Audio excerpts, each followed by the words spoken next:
with new University of New Haven head football coach Chris Pincince. And Chris, it's a welcome home to you. It's got to feel good to be back.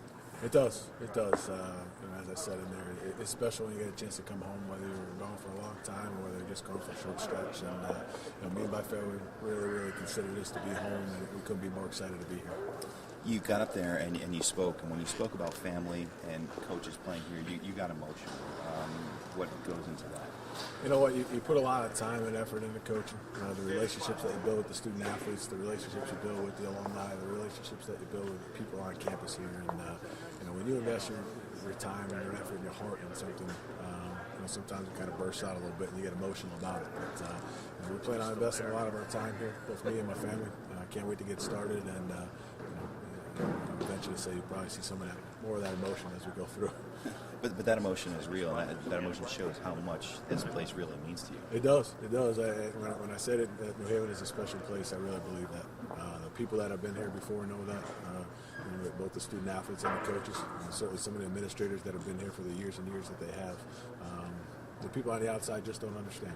They don't understand what it takes to win at the University of New Haven. They don't understand the commitment of the student athletes, the administration, the coaches that are here. I'm really humbled to be standing here in this position right now, but I really do think New Haven's a special place.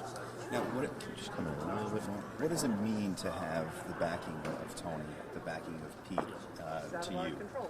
It means a lot. Again, we spent a lot of time with the other coaches. I've known Tony Sawyer since I was a player. He was my coach in college. Gave me my first job, and I've known Pete Rossomando for 24 years now. So to be with people for that long, spend as much time, wins and losses, and the good times and the bad. It's not only football; it's been life and those decisions, and getting married and having children and those things, and being there for those the births of the children. You spend a lot of time with somebody, get emotional about them, and I really do appreciate everything that the people here at New Haven have done for me.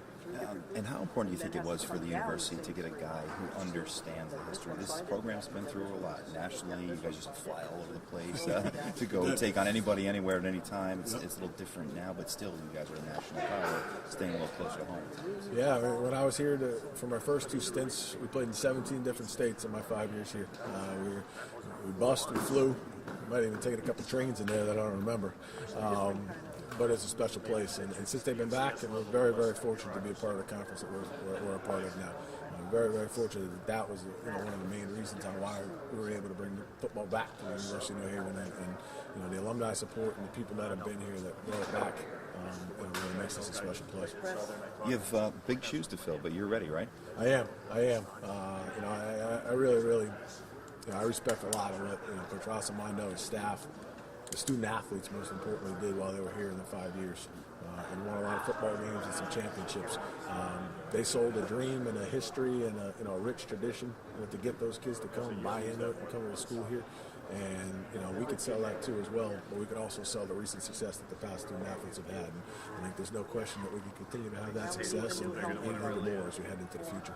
We've gotten used to seeing them throw the ball some more, throw it a lot. Will the game plan change much with you at head? Yeah, in the past we've thrown the football. But as I said a couple times today, we got to really look and see what these kids, these student athletes, these football players do the best, and take advantage of their strengths.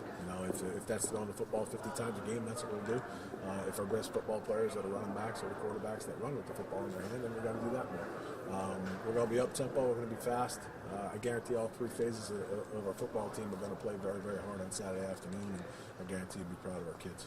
A couple things for you. You spent all your life in football, but to get that first head coaching job, just can you put your hand on what that feels like? When I figure it out, I'll let you know. It's a little bit of a whirlwind the last week or so. Some ups and downs in this profession sometimes, with the wins and losses. And over the last week, it's really gotten to me and my wife and my kids that we had a chance to come back here. It's truly special for us. You're going to hit the ground running. You said in about a week you want to have a coaching staff in place? Yeah. I'll be back up here for good this weekend. I'll fly back down tonight to North Carolina and grab some of my stuff. And I'll be back here on Sunday, and we'll get the staff in place by the end of next week, and we'll have a recruiting weekend just about 2 weeks from today probably is when we'll start it out. So I don't know what we're going to be doing over the next month to 6 weeks. We're flying around, but we're going to be doing a little bit of everything. But you clearly have plenty of support here from Debbie right on down. Yeah, you know what? the kids that I met with during the search process were great. The administration was great. The alums that were there sitting with me were great. The vice president, Jim McCoy, the president, Steve Kaplan. Everybody there has one goal, and that's to mold successful student athletes here at the University of New Haven and to win football games. We're not ashamed to say that we want to win football games. We want to win a lot of them. And when everybody says it and everybody's got the same vision, you know that it's truthful. And everything that I went through in the search process here in the last week or so has told me that the University of New Haven can take the next step. Chris, thank you and best of luck. All right, thank you very much. Appreciate it. Appreciate it. Thank you.